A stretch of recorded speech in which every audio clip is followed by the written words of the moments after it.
Welcome back, everyone, to another episode of the Inside Track Equibasis Weekly Handicapping Podcast, where we give our analysis, picks, and wagers for a couple of the weekend's top races. I am joined today by Ellis Starr, which is Equibasis National Racing Analyst. Thank you so much for being here, Ellis. You can follow him on X at UberCapper. Decades of handicapping experience, so be sure to find his picks on Equibase.com as well as ABR and Keeneland. So thank you, Ellis, for being here. My pleasure. All right, and also give yourself a chance to earn a seat to the NHC 2025. So, Race to the NHC is Equibase's weekly feeder contest on Saturdays at horseplayers.com. The top two finishers in each one of these weekly feeder contests on Saturdays will make it to the Raceland's Final 50. That's on February 22nd, and the top two finishers in the Raceland's Final 50 will earn a seat to NHC 2025 in Las Vegas. So, let's just start with this fantastic show. We got the Grade 3 Perryville Stakes, the Grade 2 Raven Run Stakes, and the Grade 3 Dowager Stakes, all at Keeneland. So let's just start off here with the Grade 3 Perryville. 7 furlongs on the dirt for 3-year-olds. Some pretty great horses have won this race in the past, including Midnight Loot, Nashville, and Goodnight. Last year's winner was Raise Kane for trainer Ben Colbrick with Luis Saez aboard. Full field of 12 here, plus 2 also eligibles, including 2 Kentucky Derby alumni, West Saratoga and Epic Ride. So what are your thoughts here, Ellis? Well, this is a great race with 12 horses, 14 and 12 and 2 also eligibles. And I'm going to start with the one Henro. I think there's a lot of value here on this colt gelding, I should say, at 12-1. He's 4 for 9. And he won the Harrods Creek Stakes at Churchill on September 21st, which you're bringing up now, which was 7 furlongs, $295,000 purse. He's the 3-horse here. He's been moving up in a second in the black and white colors. So that almost $300,000 race is the equivalent of this Perryville. The only difference is that it's not a graded race. But here he is coming around, running very well, going from 4th to 1st. Moving through, and then still really he's not really there, and he's really going to come on with some big strides here. That was the second best race of his career with a 101 Equibase speed figure. Now we'll compare that in a minute to 2 of the favorites, Book'em and Knightsbridge. But Henro put in that big effort under Bayerano, who has 3 wins and a second aboard Henro in 5 rides, and everything really fits. He also ran 6.5 furlongs at Churchill back in, I should say 6 furlongs in Oaklawn with a 103 figure back in May, and then a big race at Churchill where he was second, then 2 routes. He actually won the Iowa Derby around 2 turns, then the West Virginia Derby, but really those don't count. We're just looking at his sprints, and he's first, second, and first in his last 4 sprint races. He's also was second before that and disqualified. So he fits on all counts. He's a half brother to Street Brand, has earned $1.1 million, but he's already earned $1.5 million, but he's already earned a $500,000 himself. So there's really no knocks, and he's 12-1 compared to 2-1 for Book'em Dan, we'll get to in a second. The other horse at a price that has a nice shot here is Houday, the 4-horse, who won who actually was second in the Lafayette Stakes, which is the spring version of the Perryville run at Keeneland. And he rallied nicely from 5th to 2nd. And then he tried the Pat Day Mile 4th, not bad. The Matt Win 2 turns, ran 2nd, and then a really bad race off a couple months in the Ellis Park Derby. But then cutting back to 6.5, Houday ran really, really well to win by a neck. Now, he is a half-brother to Everett's Song, who won the 2021 Harrods Creek. I only mentioned that, a full brother, I should say. I only mentioned that because Henry won the Harrods Creek this year. He put in a 47 flat, second best of 50 workout Houday did since the race, and he's done nothing wrong with 5 wins in 2 seconds and 9. He's 8-1. So again, 96, 95 figures, actually a 103 in the Ellis Park Derby, where he kind of faded a little bit. Finished third, actually, faded a little, but he got best race. Henro got a 103 and a 101, his 2 best. Now we'll compare that to the favorites. Book'em Dano, who won the Jersey Shore at 6 furlongs at Monmouth, and was third in the Allen Jerkins. It was a grade 1. That's one of the reasons that he's the 2-1 favorite. He got 108 and 105 Equibase speed figures, but not that far enough that he should be 2-1 compared to Henro 12 and Houday 8. So certainly got to use those. The other one we can't leave out here is going to be the 3 Knightsbridge. He's undefeated, 2 for 2. He has been off 6 months.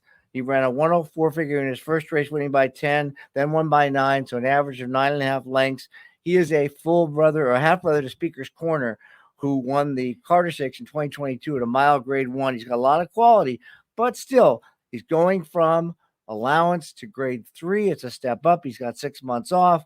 His best race could win, but it doesn't have to win. And he's 3-1. So the plays in the race are looking at win bets on Henro and Houday.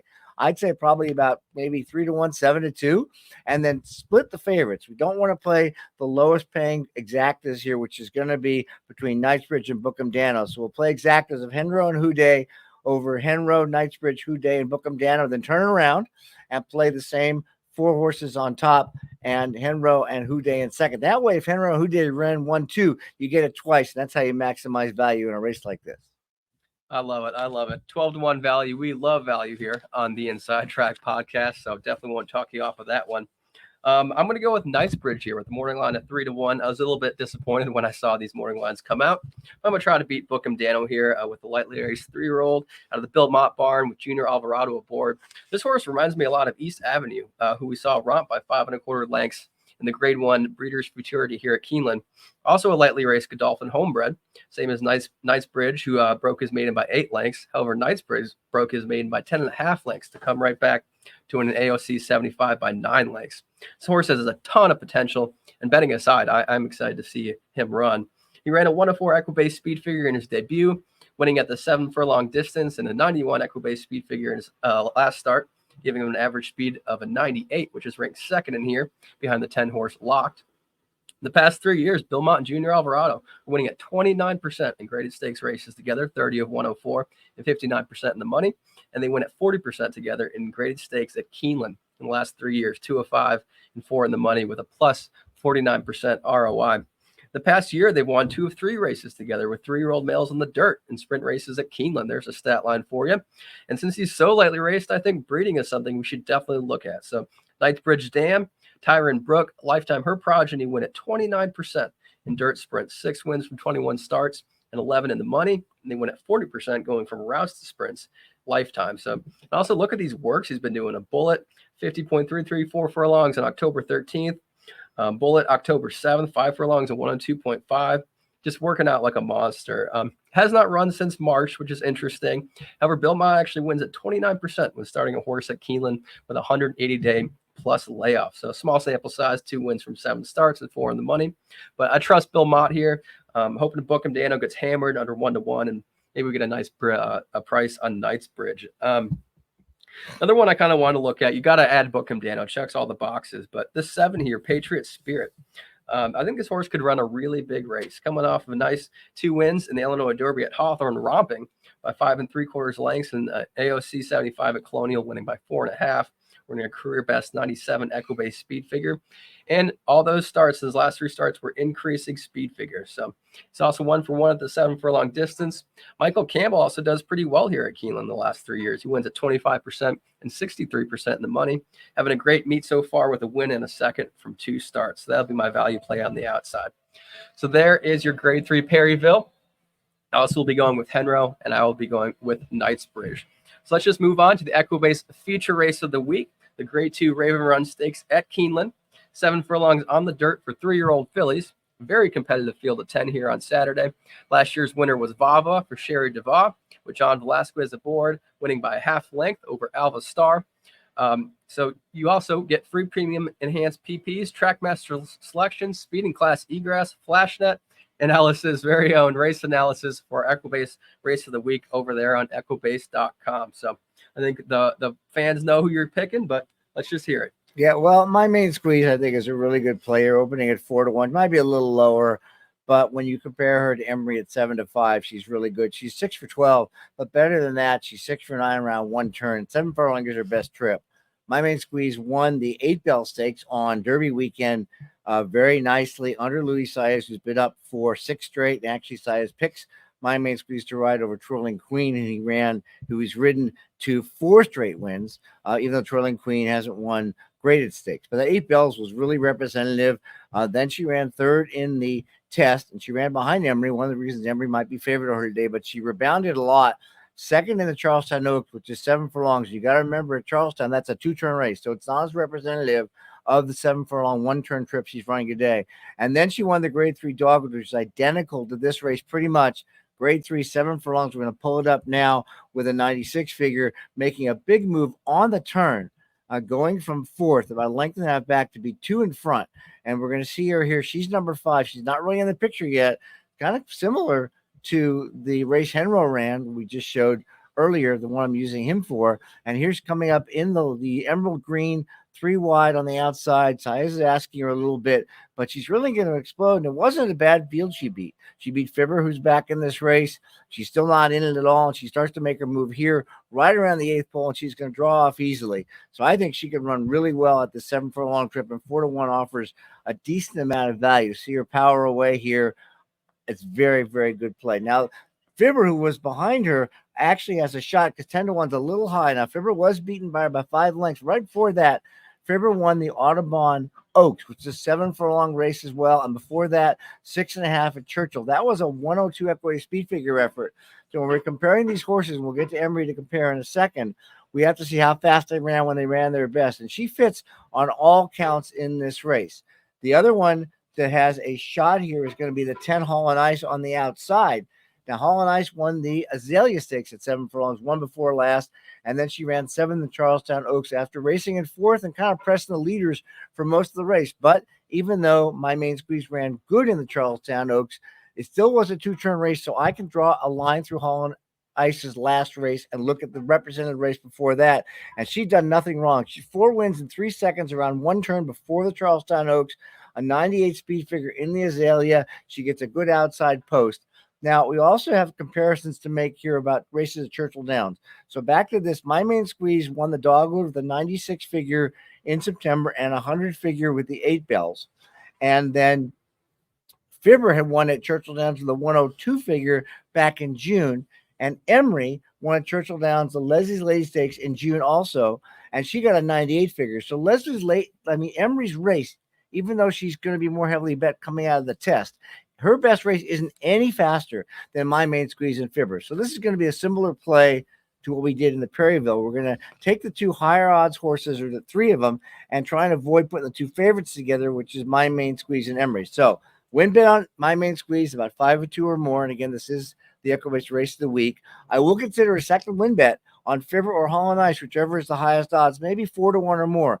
And then for the exacta, we want to box Fibber, My Main Squeeze, and Hall and Ice, and then come back and also box Emery and Hall and Ice and Emery and Fibber. We're going to avoid the exactas with My Main Squeeze and Emery. And that's the way you play a race like this to maximize your value. I love it. I love it. Thank you, Ellis. And yeah, Hall and Ice out there at 12-1. Definitely got to add him underneath, or her underneath, excuse me. Really nice horse. And yeah, if you take up that 2-turn, 7 furlong race last time out at Charlestown, it really looks like a winner. So I'm going to be going with Emery here, though. Won 4 or 6 of her starts lifetime. Only 2 losses were in the Grade 1 Rosette Stakes last October, to just FYI. Then she finished second in her last start to Ways and Means, beating My Main Squeeze. Ways and Means came out of that race to win the Grade 2 Gallant Bloom Stakes by 4 lengths. So Emery, she lost to a very talented horse in the test. 4 increasing Equibase speed figures in a row. Cox wins at 23% since 1991 when starting a horse with 4 increasing Equibase speed figures. Emery ran a career best Equibase speed figure last time out in the test. In the last 3 years, Cox wins at 28% in graded stakes races at Keeneland when starting a horse who ran their best Equibase speed figure last time out. This filly has the best average speed in here of a 90. Also ranks first in early and middle pace. Horses for courses, baby. 1 for 1 on this Keeneland surface, winning by 5.5 lengths. Past year, Brad Cox wins at 41% in stakes races at Keeneland, 4 of 17. And this meet, he's winning at 60% in stakes races, 3 of 5. Another great stat line, Brad Cox wins at 50% in the last 2 years when previously starting a horse at Saratoga, then running them next at Keeneland. That's 6 wins from 12 starts. And to top it all off, Cox and Gaffleone win at 25% in graded stakes races together in the last 3 years with a plus 150% ROI. So I hate to play favorites, but to me, it's all Emery. I'm going to put her over Hall and Ice on the outside. So there's your Grade 2 Raven run. And last but not least, the Grade 3 Dowager Stakes at Keeneland on Sunday. So 1.5 miles on the turf for fillies and mares, 3-year-olds and up. Last year's winner was Romagna Mia for trainer Graham Motion with John Velasquez aboard. Full field of 12 here, plus 2 also eligibles. Great betting race, lots of value. Excited to hear your picks. Yeah, it's a great race. The marathons are always a lot of fun. Really should look for horses that have experience at the distance or longer. Horses stretching out in distance don't do as well. And with that in mind, number 8, Let's Be Frank Baby, get the top pick. Now, she's an import from Australia, which is really rare because it's halfway across the world. Not that many horses import from Australia, and she's not importing to run on Lasix, which a lot of horses do. She's won 5 of 17. And she's a daughter of Frankel. Now, Frankel, of course, one of the top sires in the entire world, mostly European, but he did shuttle to Australia a lot. And she's a daughter of Frankel. Again, very well. She won a 1.9/16 grade 3 race last year as a 4-year-old. And then she comes off a 5th place finish of 15. She's been facing bigger fields and probably maybe in some cases better fields in Australia and the U.S. She's just out of quarantine. She just ran at the end of August.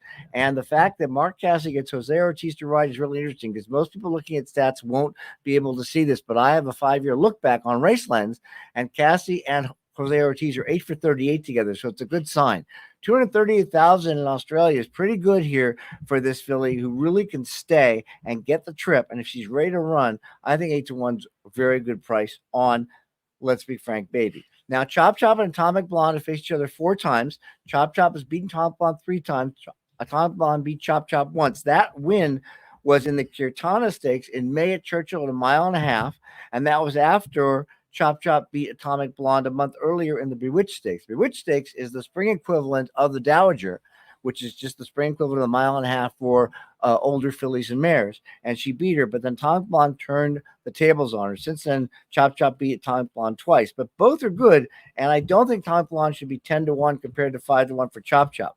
Now, I will say a lot of horses in the race have a shot, but you got to look at some of their records. Many of the horses here have more seconds than first. Atomic Blonde, for example, has 4 wins and 6 seconds. Chop Chop has 5 wins and 7 seconds. Surprisingly, has 4 wins in 5 seconds. Duvet Day has 3 wins in 5 seconds. There are a lot of horses used in exacta and trifecta. I think I'm going to play a very simple exacta with these 3 horses. Let's Be Frank Baby, Atomic Blonde, Chop Chop. But I can go any other way in this. But definitely, I'm looking for a win bet on Let's Be Frank Baby, and maybe a second win bet on Atomic Blonde anywhere near that 10-1 line, which is out of whack. Oh, you're picking all value here. I absolutely love it. Yeah, 8-1. That's a good price on that Let's Be Frank Baby. And very interesting that horse ran on the 31st of August and is already out of quarantine. Anyway, I'm also going to be going with a little bit of value here as well. The 6, surprisingly, morning line of 6-1, coming off 3 4-place finishes in a row. However, they were all really tough races. And so she got 4th by 4 lengths in the Grade 1 New York Stakes at Saratoga, running a career best 108. Echo-based speed figure. So the 3rd place finisher, the 5th place finisher, the 7th place finisher, and the 9th place finisher in that race all came back to win in their next start out. She finished 4th by a length in the Grade 3 Matchmaker Stakes at Monmouth. Winner of that race and 5th place finisher both came back to win in their next start in a Grade 2 Enlisted Stakes, respectively. In her last start out, she finished 4th by 2 3/4 lengths in the Grade 2 Boston Spa Stakes at Saratoga. And the 2nd place finisher in that race, Gina Romantica, just won the Grade 1 First Lady Stakes here at Keeneland on opening weekend. So this mare has the best average speed in this race with a 101, best average class with a 106, and the best late pace rating with a 106 as well. So the last 3 years, Pletcher and Ortiz Jr., then they went at 24% in graded stakes together, 41 of 169, and went at 22% in graded stakes at Keeneland together with a positive ROI of plus 39%. Here's my favorite stat in the last 2 years.